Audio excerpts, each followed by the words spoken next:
पहले जावेद अख्तर साहब की आप ये वीडियो देखिए। तो मैंने इतने पाप किए हैं कि मुझे विधाता ने कहा कि अब इस काबिल नहीं है कि ये इंसान बने, इसको ऐसा करते हैं कॉकरोच की योनि में पैदा करो।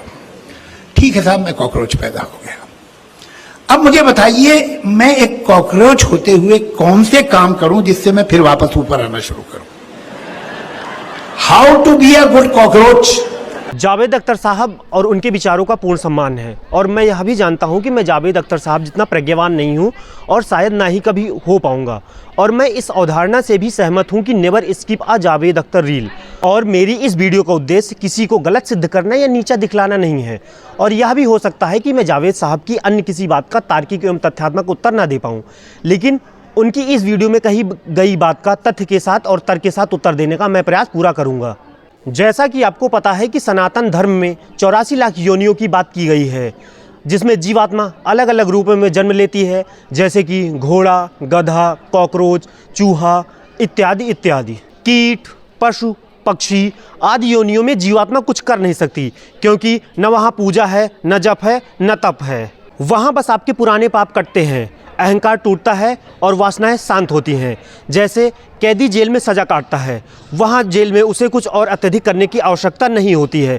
इसलिए जीवात्मा को जब कॉकरोच या अन्य किसी योनि में जन्म मिलता है तो वहाँ उसको पूजा पाठ या इत्यादि करने के लिए, बल्कि उसके पुराने कर्मों को भोगने के लिए वो जन्म दिया जाता है। किसी जीवात्मा का लक्ष्य क्या है? मोक्ष की प्राप्ति, जिसके लिए उसे मनुष्य की योनि दी जाती है। लेकिन यदि मनुष्य वासना, व्यसन, द्वेष, ईर्ष्या इत्यादि से प्रभावित होकर कोई पाप कर्म करता है तो उसे मनुष्य से नीच योनि में जन्म लेना पड़ता है और अपने पापों की सजा को भुगतना पड़ता है। अब आप हमें यह उदाहरण दे सकते हैं कि अन्य पशु जैसे सिंह इत्यादि भी जानवरों का वध करते हैं, लेकिन वो किसी द्वेष या ईर्ष्या से नहीं करते हैं, बल्कि अपनी क्षुधा की तृप्ति के लिए वो करते हैं। सबसे उत्कृष्ट मनुष्य योनि मानी गई है। जब कोई मनुष्य नीच कर्म करता है तो उसे नीचे की योनियों में जन्म लेना पड़ता है।